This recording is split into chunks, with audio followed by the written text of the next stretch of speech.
Before we begin, let me rush to announce that I am not an expert on relationships. In fact, I should probably not be the one answering any questions about relationships, which probably makes me most qualified to answer any questions about relationships because do you trust the person that has had more failed relationships or the person who's had one relationship that is successful? I don't know.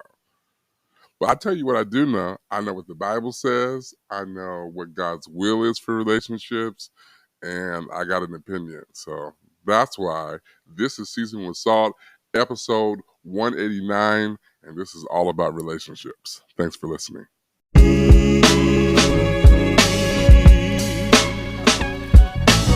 Season with salt, with salt. Season with salt, with salt. What's up? This is Dominique Beaumonte, and you are listening to Season with Salt, the podcast.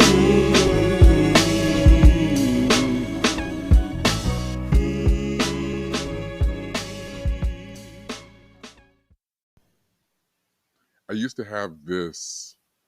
First of all, what's up? How y'all doing? This is Dominique Beaumonte, and you're listening to Season with Salt, the podcast, and I am your host, and I'm proud to say that we've been getting down together since 2018, and this is episode, y'all, 189. We're approaching episode 200, so if you've been rocking with me from day one, thank you.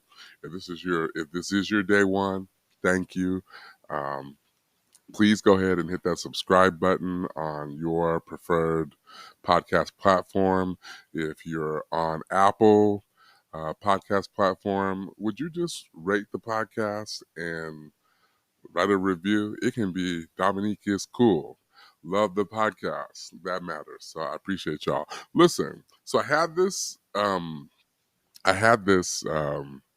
blog or YouTube channel, and some of them are still there and embarrassing, called Ask Domo, where I would I would answer questions that people had or whatever. And so I was looking back at that and thought to myself, you know what? You got a lot more experience than you used to have.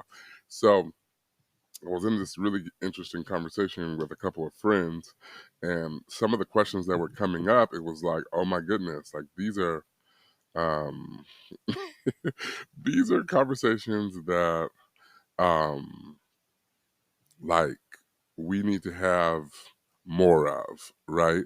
And some of the things that came up like were germane to our own experiences, and also like just the experiences that we see our peers going through in our age group. So it's just a group of folks just chatting. We're all single in various stages of life and relationships and so on. And I was just thinking about, yes, we're all single. Somebody just gave me a look like, do you tell people that? I do. Um, it's a wild season because first of all, being single in like 2023 is so different than being single in 1999. I mean, not to say that it was safer then than it is now, but like people's definitions for relationships has changed drastically. People's exposure to STDs has changed drastically. People's definition of gender has changed drastically. So pretty much nothing is the same, which is scary, right? Because you really have to ask a lot of questions. You have to ask a lot of questions these days, and you have to know what you know, and you got to be firm in what you know, or you got to be willing to take a risk, if you will, right?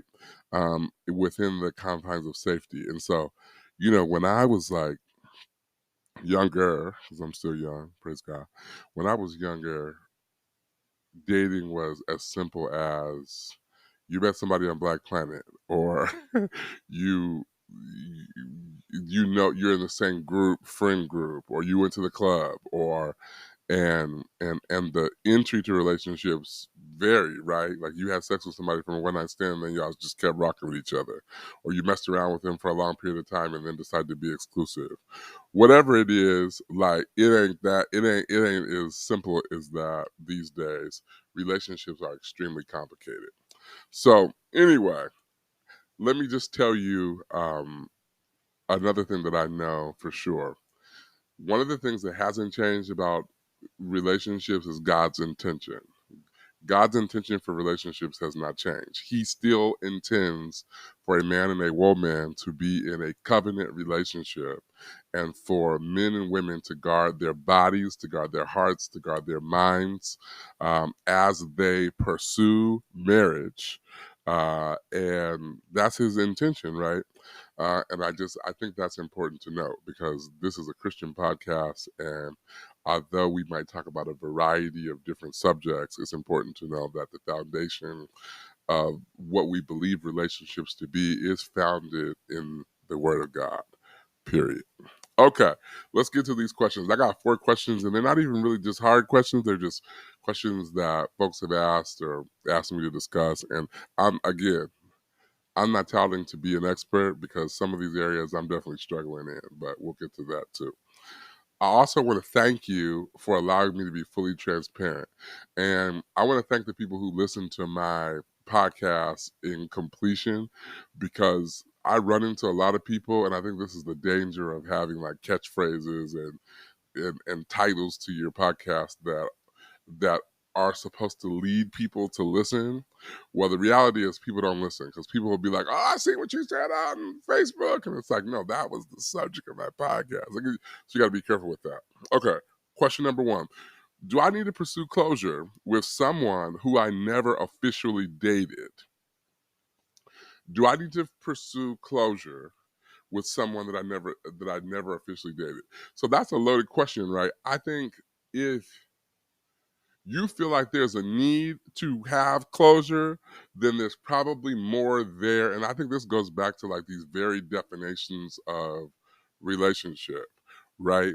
Where like people are doing relationship or marriage things outside of the context of a marriage.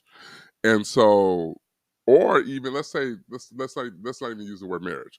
People are doing marriage things outside of the context of any type of covenant or agreement or like people are just out there like doing stuff before it's time to do stuff, right?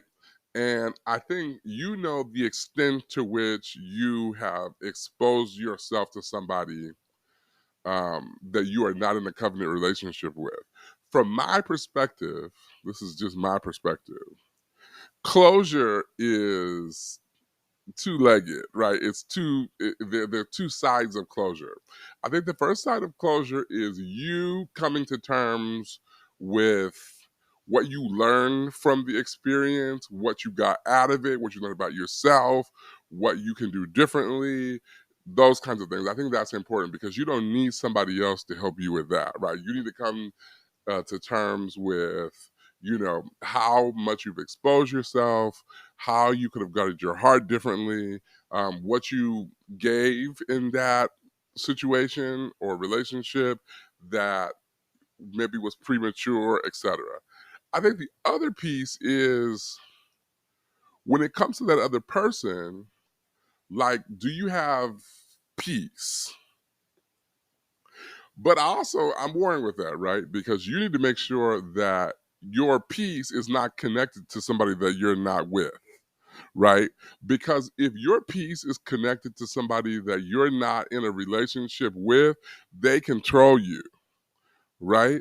And so, like, sometimes we expect to go back and have this conversation with somebody who hurt us, and in an ideal situation, we feel like that conversation will lead to us feeling unhurt. And it just doesn't work that way, right? Like some people don't have the capacity to undo decisions and actions that they have made or taken, right? And so and that's why we broke up with them, right? Like that's why we had detached ourselves from them. So making them responsible for our peace and our joy Not a good idea.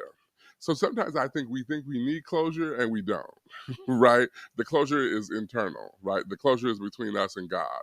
The closure is between self and self, right? Like, why do I feel like I need closure from this person? How can I move on? Now, there are some instances where closure is masked as other things. If I got some clothes at your house, I need them back, or I need to decide how important that thing is in order for me to move forward. Sometimes what we're looking for in closure is equity. Like, I gave this person something for their birthday and then we broke up, and so then now I want something from them for my birthday. Well, that's not closure. That's, to an extent, it's almost like being selfish, right? Because if you broke up with somebody, right, and there was not the opportunity for them to reciprocate your kindness, and you just want to be reconnected with them for the purpose of that reciprocity, not a good thing, right? Just let it go, right? That's not closure. That's just trying to get even. You don't need that, right? In fact, that might open up old wounds, right? Like, you're trying to reconnect with somebody that you know doesn't have the capacity to be who you need them to be, and you're only doing it for the sake of a moment, a feeling. Like, not a good idea. So, what things need to be closed up, right? If you have given somebody the feeling that there is a possibility in a space where there is no possibility, close that up. I'm sorry. I said to you in a conversation that maybe down the road I might be ready. I'm not going to be ready because I'm moving forward. I'm moving on. I'm moving backwards. I'm moving, right? I think that's an opportunity because sometimes people have this like, oh, there's light at the end of the tunnel, or like there's a um, this might be too much information, but um, there is a person who like was familiar with a relationship that I was in and learned that I was no longer in that relationship. And she needed to know that that was not an opportunity to rekindle anything with her. Because if I wanted her, then I kind of got that cracking before I got something else cracking, right? But like I have to actually ask myself, like, what are the loose ends, right? Like, and there might be people who you have not been clear, because sometimes we don't want to hurt people's feelings, so we don't tell the whole shebang, right? Like, we don't say everything that we're feeling because we're concerned about somebody's feeling.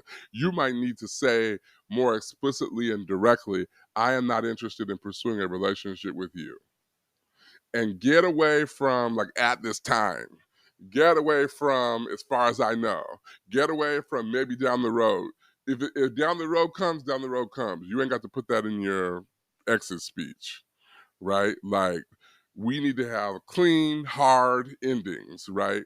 That leave no ambiguity. So I think that you should know whether closure is needed. It starts with you, it starts internally. And then if there's any ambiguity or anything that would cause somebody to believe that there's a potential for something that there's not a potential for, if you hurt somebody, closure could be as simple as saying, I am sorry.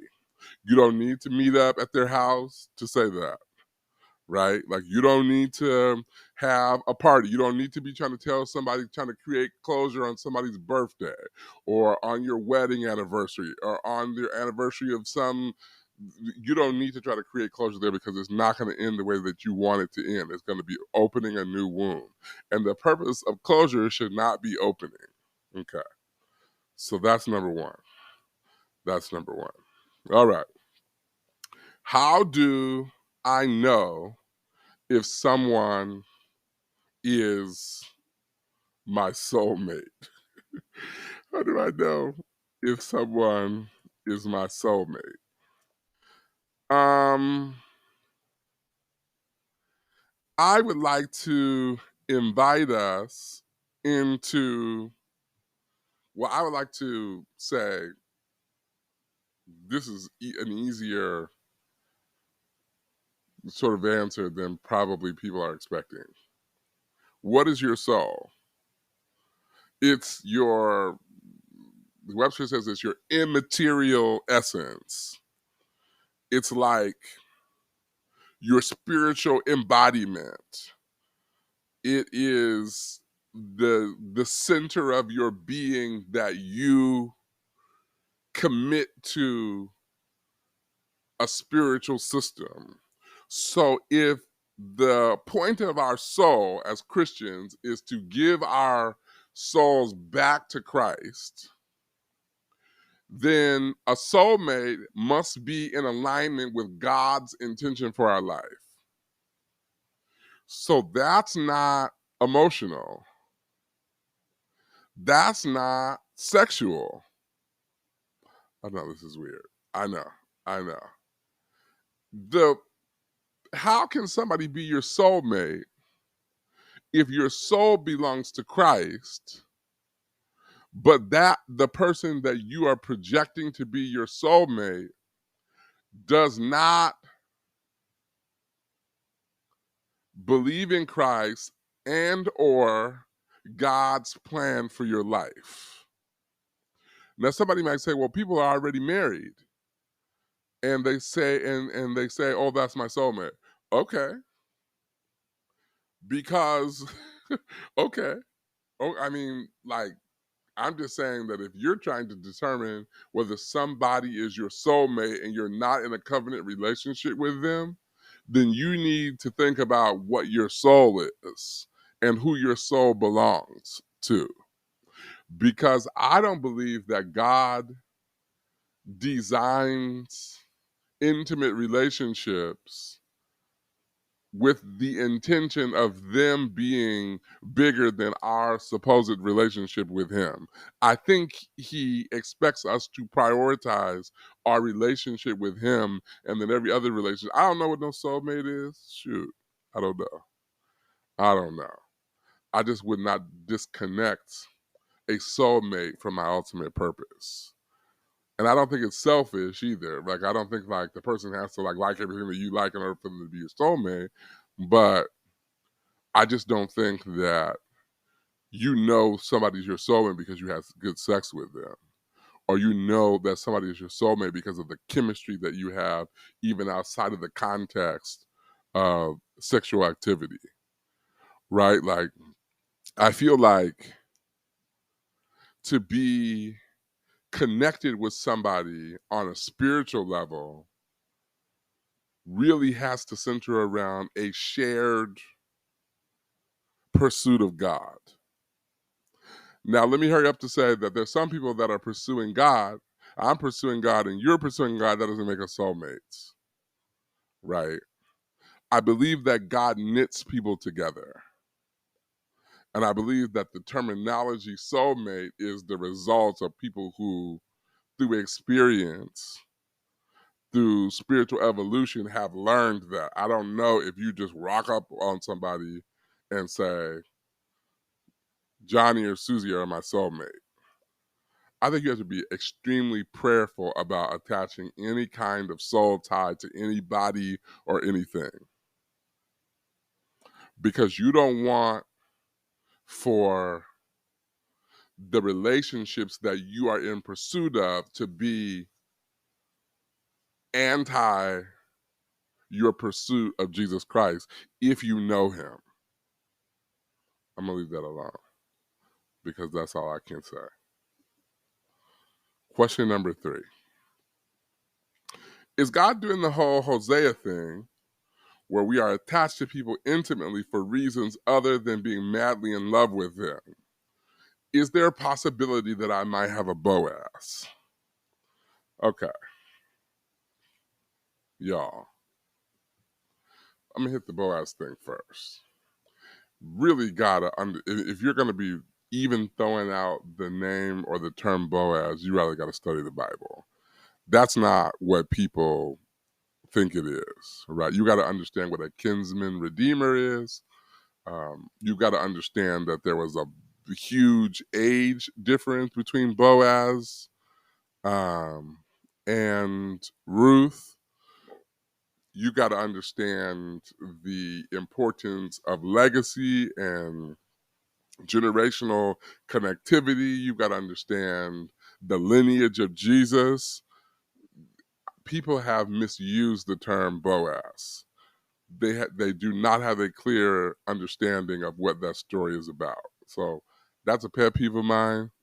Um, if you're looking for whatever the opposite of a cougar is, a lion, I don't know. Like maybe that's more, or maybe I'm the problem because I'm very technical. If something believes one thing, it's hard for me to get to a space in my mind to make it mean something else if I know that's not what it is. So, but this question about God, like a common day Hosea, like Hosea is a prophet who God positions to marry a prostitute in order to make a point. I do believe that God reveals things to us in the process of dating that are not for the purpose or marriage, but I don't have experience with that. So I'm talking about dating. I do believe that God reveals to us things that he wants us to know, especially if we're operating in spiritual gifting through intimate relationships. I do believe that. Now, I don't know if God is intentionally using covenant relationships to birth prophetic word in this season. I do not know. If he is, I do not, Lord, skip me on the whole getting married for the wrong reason to prove something to a generation. Now I want to be used by God, so let me not say skip me, but I would prefer to just be married to somebody who loves me. Okay? That's all I'm saying. And I don't even know, I can't even say that Hosea was married to somebody that didn't love him. I don't know. But I do, I all of us have examples of times that we're in relationships as Christians, particularly, where we're in relationships that we learn more about ourselves and we learn more about God, even in our failed attempt to find intimacy and romance and covenant. And so I do think that that's possible. That's all I'm going to say about that because I'm confused as well. Okay. Number 4, our final question. When do you share your financial information with somebody that you're dating? Father. I don't know. People are, I don't know. I think there's general financial information that I think it's okay to share with people. Um, I'm inclined to share with someone that I'm dating how I spend money. Right? You're gonna find out anyway. Right? I like shoes. There's some things that other people value that I don't value. Right? I respect people who do certain things, but I also feel like I'm led by God to do certain things, and I'm not led by God to do other things. Like I don't know, right? Um, I feel like you have to be careful oversharing information about your financial background, especially if it's linked to other people, because some people, before they build an affinity for you, they will build an affinity for what they believe that you have, and you have to be careful with that. I think that if you got a certain amount of money, you do need to know whether a person would be willing to sign a prenup, right? You can tell what people's expectations are around money and how they spend money by just talking to them. And I think that there are bigger things than what is your credit score, because your credit score changes, right? I think that there are bigger things outside of how much money do you make annually. If you're a state worker for most in most states, you can look that up on the internet, right? Like, is a better question, a better than how much money do you make, what your credit score is. I think you should be asking questions like, what is your philosophy on spending? What is your philosophy on saving? Because the reality is a lot of relationships fail, whether they be marriages or just dating relationships, because people have different philosophies on money. And I do think that there are questions to ask that, number one, you can tell if somebody's frugal. You can see a lot. But sometimes people are frugal because they just don't have any money. So there's that. But then some people are frugal because of their philosophy on money and spending. questions like, do you believe in tithing? What's your philosophy on giving? Whether that be gift giving or giving to the poor or whatever it might be, what's your philosophy? What do you, if you could spend money on things that are of value to you, what are those things? And then I think it's better to just watch people and really get an understanding, not necessarily by just what they say, but by how they live and what they do, what choices they make financially. Because people will tell you one thing and do another, right? And then a lot of us have different financial seasons. Like, I had a season where I was really committed to buying a house, and so I saved money differently. The season that I'm currently in is less about that and more about, I want to be intentional about the way I look. Right. Now, some people might not honor that prioritization, right? Or there are lots of different ways that people save money and prepare for the next seasons of their life money wise. Some people don't own because of their philosophy on owning versus renting. And it might not be that they're a bad steward of money, it might just be that they have a different philosophy on renting, right? Some people's jobs or persona are attached to material things, and so they know about tax breaks for those things in a different way than some other people. So I'd be careful about making any assumptions without really doing research and understanding somebody's philosophy on money, and I'd ask those philosophical questions early on. But I wouldn't marry somebody without knowing that there is some congruence in the way that we think about money, even if it's you're bad at it and I'm good at it, let's help each other. Right? We can work that out in counseling. There just has to be a commitment to really support each other in that area, because I don't think it's necessarily a deal breaker. But if you're dating somebody that doesn't go to church and you go to church, or you're somebody that identifies differently, spiritually different, or they don't assign themselves to denominations or spiritual attachments, and you got to pay tithes, and that person has a different philosophy, that could potentially be a deal breaker. Because what happens when you have a financial challenge in your household or in your marriage, and you prioritize giving to a system and they do not? What's how's somebody's faith attached to their money? You want to know that too, because you want to know if somebody is going to go to the casino in faith as opposed to go to the bank and invest some money in faith or save some money in faith. That matters. Okay, y'all. Thank you for listening. You are listening to Season with Salt, the podcast. We are available on a variety of different platforms. If you will, please hit the subscription button. Please share this podcast episode with somebody that you think it might minister to. The word of the Lord tells us that our word should be seasoned with salt so that we know how to answer every man. And that is the point of this podcast, to let people know that Christians can talk about anything. God bless you.